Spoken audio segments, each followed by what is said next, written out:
Happy Monday, everyone. Welcome to week number 4. We are going to learn some about cellular respiration and photosynthesis this week. So let's get going.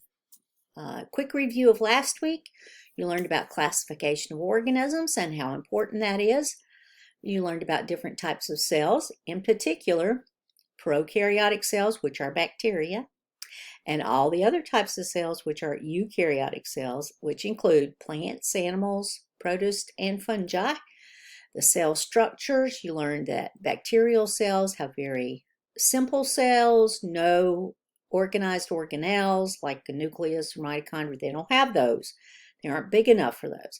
But the eukaryotic cells are more complex, and they do have organelles like a nucleus, like mitochondria, chloroplast, endoplasmic reticulum. There's so many. And if you're taking the lab, you also drew some of those cells, so that's kind of cool. We talked about antibiotic resistance in bacteria and how we contribute to that problem because we misuse antibiotics all the time.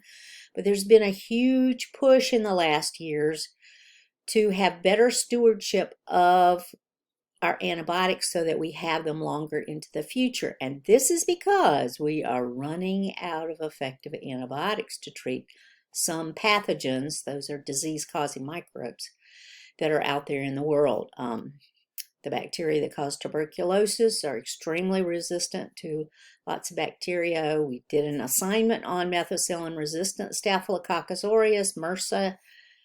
And there are lots more. So it's a huge problem in the world today. It's one of the top 10 public health issues in the world, in the whole world, antibiotic resistance in bacteria. Okay, so this week, what are we going to learn about? First of all, you need to read at least, skim through those chapters 6, 7, and 8 so that you have an idea of our subject matter before you get started this week. This is all about the production of energy in organisms in order to make adenosine triphosphate, ATP. ATP, the most important energy molecule in any cell, is ATP. And that's what all of this is about. Cellular respiration, which includes aerobic respiration using oxygen to break down food, including glucose, the most universal food source, to provide energy, ATP. But there's also anaerobic respiration and fermentation. So anaerobic respiration is very similar to aerobic respiration, except that you don't use oxygen and you make different waste products and you produce less energy in the form of ATP. And then you have fermentation, which is an even shorter pathway than either one of the two other processes. But you also make a little bit of ATP and some waste products. Now, I have an extra video, which I will put in this announcement to help you answer those questions that you have about aerobic versus anaerobic cellular processes to make ATP. Okay, so watch my video because that will help you answer the questions.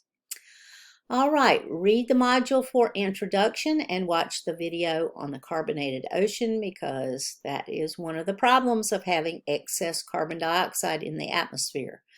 The ocean is becoming more and more acidic because of all the carbon dioxide in the atmosphere. And that's what this short video is about. Okay, so let's talk about your discussion board postings this week. Remember that your initial post is due by Thursday. The 2 response posts are due by Sunday evening. Okay, so the questions that you have to answer. Oh, I forgot to mention in chapter 8 up there, chapter 8 is all about photosynthesis. And what is photosynthesis? That is where some organisms on this planet, they aren't all plants. In fact, most of the organisms on the planet that do photosynthesis are tiny, small organisms like bacteria and some protists. But of course, plants do photosynthesis too. And what is this? It's taking sunlight energy plus carbon dioxide, gluing a whole bunch of carbon dioxide molecules together with some water, and you get, in the end, glucose. And what's released as a waste product? Oxygen. Okay? So that's basically what photosynthesis is. All right, so your discussion board postings are photosynthesis and cellular respiration processes opposite or complementary or both? All right, here's a clue. If anyone ever asks you a question about this, the answer is obviously both, or else they wouldn't have put that in there. Are they opposite or complementary? See, they could have left the question like that. So you know that they have to be both. So how are they opposite? Well, look at what you start with, the molecules that you start with and what you end with for both of these. And are they complementary? Well, let's think about it this way. Why do plants and all these other organisms that do photosynthesis do photosynthesis? Well, they do it to make glucose. They make their own food. They're autotrophs. They're self-feeders. They make their own food. Wouldn't that be cool if we could do that? Ooh, that'd be so awesome. You just stand outside in the sun. You wouldn't have to drive through McDonald's. You could just make your own glucose, but no, we can't do that. So anyway, they make their own glucose, but what exactly is the point of that? What's the point of a tree making its own glucose? Okay, it has to break that glucose down through cellular respiration to make ATP molecules to run all the biochemistry in the cells. So you see, there's a reason that photosynthesis happens, to make food in your autotrophs. How do heterotrophs get their food? We consume other organisms. And then we do cellular respiration. So all of us do cellular respiration in some form, aerobic, anaerobic, or fermentation. Okay, are autotrophs the foundation of all ecosystems? So you're going to have to think through that, think back through all the ecosystems that you know about, and especially for you environmental science people, y'all have talked about ecosystems before. If you're not sure what one is, look in the textbook. We got great chapters on ecology and ecosystems, which we are going to get to. But are autotrophs the foundation of all ecosystems? In your response post, you're going to talk about carbon dioxide release, the excessive amount of carbon dioxide that we're releasing into the atmosphere, and its consequences. And of course, that's why you watched that video on the carbonated ocean. There are other consequences of it, and one of those, of course, is global warming, because that CO2 reflects heat back down to the surface of the air. Now, I have seen comments from several of you who have said that carbon dioxide makes holes in the atmosphere. Nope, nope, nope. That's not what happens. Making holes in the ozone layer. CO2 doesn't do that. It reflects heat back down onto the surface of the earth. Okay? All right, but you can look up more on that because there's an awful lot of information out there. Okay, let's see what else we've got. This week is a busy week. You've got discussion board postings, a journal entry, and milestone tube. Yeah, so there's a lot going on. So your journal entry is about aerobic versus anaerobic cellular processes. This is why I made that extra video for you. Please watch that. That will help you so much to answer this. Anaerobic respiration, we're going to include fermentation in this. Fermentation is a little bit different. It's a shorter pathway, but it's very similar to anaerobic respiration. You're going to talk about how ancient glycolysis is. So glycolysis is the first step in all of cellular respiration. Aerobic respiration, anaerobic respiration, and fermentation all include glycolysis. Ooh, that's a clue. Then glycolysis must be really important, and it must have been around for a really long time. And also notice whether you have to have oxygen to do glycolysis or not. That will be important and will help you. And then you're going to talk about ethanol as a biofuel. I know ethanol is in most of the gasoline that we have in our area here. So it's very popular, at least as an additive to gasoline. But it's also used as a biofuel itself. So you're going to have a discussion about that, ethanol as a biofuel. And then you also have milestone 2 for your final project that is due. Now, this is the most important section of your work because this is all about the biology. This is the whole point of the final project, for you to connect biology to whatever your topic is. So let me go through these quickly. So this is the third section of your final project, and this is biological concepts. You already finished 1 and 2 because that was milestone 1. Level of organization. Okay, at what level of organization does your topic impact living things? All right, so let me give you an example. Let's say that you have chosen genetically modified organisms. So how does this affect life? Genetically modifying organisms. Well, way down on the molecular level, because you have to change the DNA in order to genetically modify your organism. So it affects the molecules in the cells themselves, the species, because you're changing the species by adding some kind of different genetic information or taking some away. Then it can include impact the population of the species, and then finally maybe an ecosystem even. On the other hand, if you're talking about global warming, well, that affects the entire biosphere. Every living organism, every ecosystem on the planet. So you see what we're saying about level of organization? How far down does it go biologically? How far up does it go biologically? Analysis. This is an important section. Figure out 3 biological concepts or processes that have to do with your particular topic. So, I don't know, let's say deforestation of the Amazonian rainforest, okay? Say that's your topic.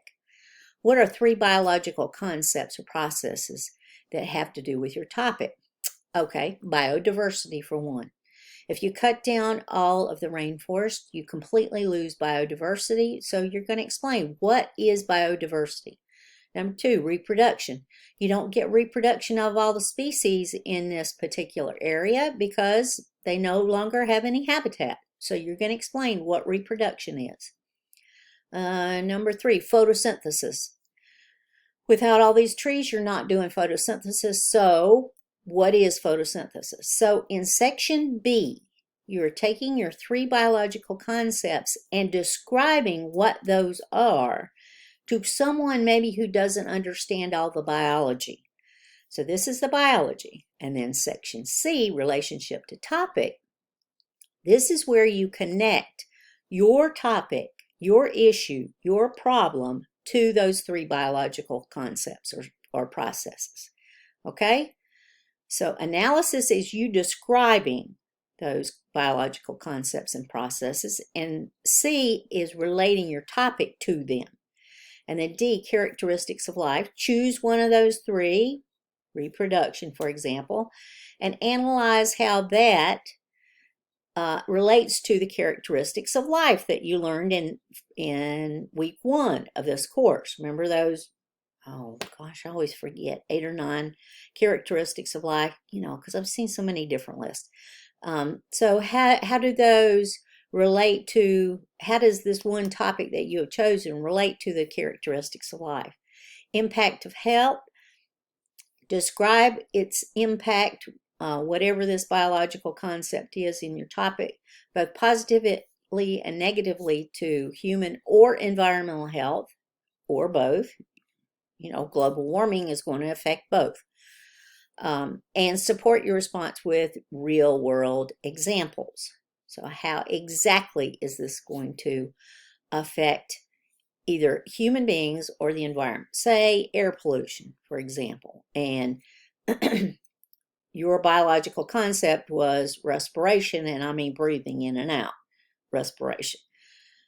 Okay, how is this topic going to affect human health?